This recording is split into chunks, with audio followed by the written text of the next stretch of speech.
Bonjour, alors je vais vous parler de l'élixir du Suédois de Maria Treben. Et puis vous pouvez aller sur internet aussi, vous trouvez tout ça, mais il y en a qui n'aiment pas, qui aiment mieux qu'on leur explique un petit peu comme ça en parlant. Voilà. Alors l'élixir du Suédois de Maria Treben, kit complet pour la préparation, 1,5 litre, 2 litres, hein. Élixir du Suédois, vous en fabriquez.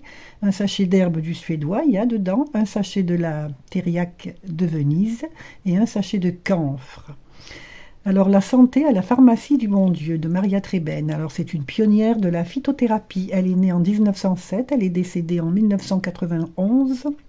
Elle était herboriste, et auteure et autrichienne.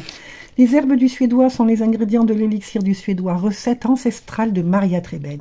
L'élixir du Suédois réchauffe l'organisme, active et stimule en douceur les organes digestifs, draine les intestins. C'est un complément alimentaire naturel pour vous apporter plein de vitalité et de tonus. C'est une préparation ancienne qui remonte à l'Égypte antique. On l'appelait l'élixir de longue vie. Il a la capacité, cet élixir, de soigner toutes les maladies, enfin presque on va dire. Au fil des années, la recette a changé, bien évidemment, hein. Et puis, un médecin suédois du 19e siècle a rajouté la thériaque vénitienne, 10 autres plantes réputées pour leurs propriétés toniques, digestives, dépuratives, etc., etc. D'accord. Alors, dans son livre La santé à la pharmacie du bon Dieu, Maria Treben n'hésite pas à publier la recette du docteur Samst, S-A-M-S-T, traduit en 20 langues. Cet ouvrage rencontra un succès international et permit à l'élixir du Suédois de rentrer de plein pied dans la phytothérapie moderne et d'être redécouvert par le plus grand nombre. Et ça, beaucoup de monde, oui. Moi, ça a été mon livre de chevet très longtemps. Cette préparation est considérée comme un élixir dans la mesure où il s'agit effectivement d'une macération de plantes dans un alcool qui a à peu près de 20 degrés, hein, 20 à 40 degrés. 40, c'est mieux. L'alcool a plusieurs avantages. Il conserve correctement la préparation, il agit comme solvant pour extraire le plus de principes actifs possible. Il est un excellent transporteur des molécules au sein de l'organisme, améliorant ainsi l'efficacité des plantes. Alors, pardon, sa composition, ben, elle est, hein, vous imaginez bien, hein, il y a dedans 59 plantes qu'il compose, cet élixir, avec deux types de plantes aux propriétés complémentaires. Alors, des plantes et végétaux, hépatiques, toniques, digestifs, etc., hein, laxatifs, pour la toux, réunis dans les herbes du Suédois. Alors, il y a aussi une poudre appelée thériaque de Venise ou thériaque vénitienne, qui est un mélange de plantes équilibrantes et tonifiantes, généralement composée avec il y a de la valériane, de la cannelle, de l'anis vert, réglisse, gingembre, gentiane, citron, fenouil, quinquina. Vous voyez, il y a vraiment des trucs pour requinquer. Alors, la fabrication de l'élixir du Suédois. L'élixir du Suédois se prépare grâce à une macération alcoolique des plantes durant au minimum 3 semaines. Mais déjà 15 jours, c'est bien, hein.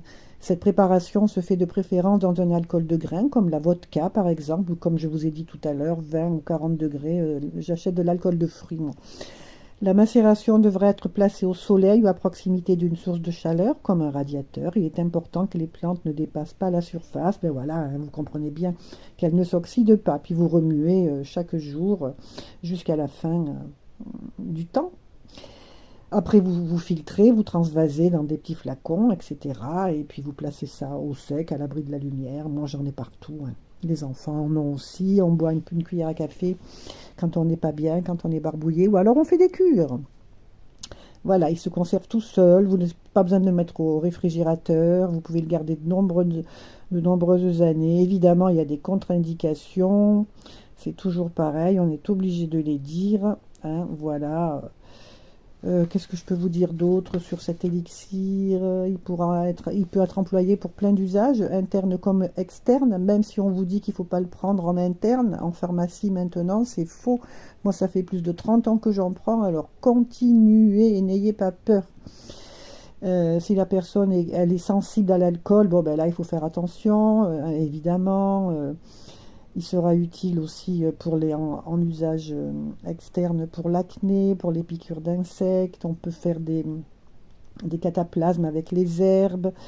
des douleurs articulaires, des préparations pour les sportifs, des maux de tête, des maux de ventre, voilà, et même on le boit aussi, hein, parce que ça c'est pour les maux de ventre, c'est que du bonheur, hein.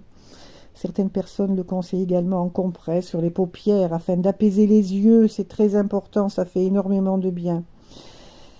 Alors, parlez-en quand même à votre médecin si vous avez des doutes, renseignez-vous sur tout ça. Et puis, les applications, quand vous les appliquez, les plus sensibles, mettez une petite pommade de souci au cas où, parce que c'est quand même fort. Hein, quand vous faites des applications, vous ne les gardez pas plus de 10 minutes, ok? Bah, moi, je les garde plus, mais je vous conseille, voilà, je vous conseille comme ça. Alors, il se prend généralement à raison de 3 cuillères à café par jour. C'est ce que je vous disais tout à l'heure. Une cuillère à café quand on n'est pas bien. Quand on a vraiment la grippe, on en prend 3 cuillères à café 3 fois par jour pendant au moins bien 5-6 jours.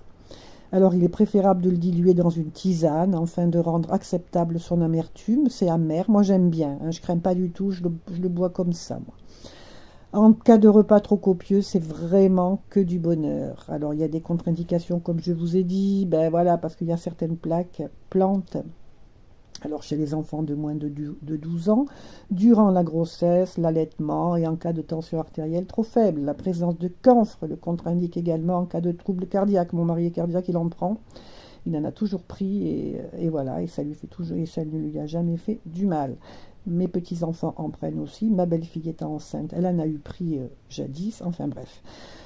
En usage externe, ne l'appliquez pas sur une plaie ouverte, dans les yeux, les muqueuses et chez les personnes ne pouvant pas utiliser en usage externe, etc. Voilà. Si vous avez le moindre doute, vous n'hésitez pas à en parler à votre médecin. Soyons vigilants et prudents, surtout par les temps qui courent. Ne prenez aucun risque.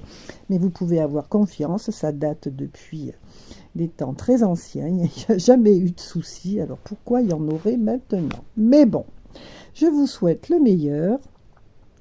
Que du bonheur à vous tous. À vous toutes et à vous tous.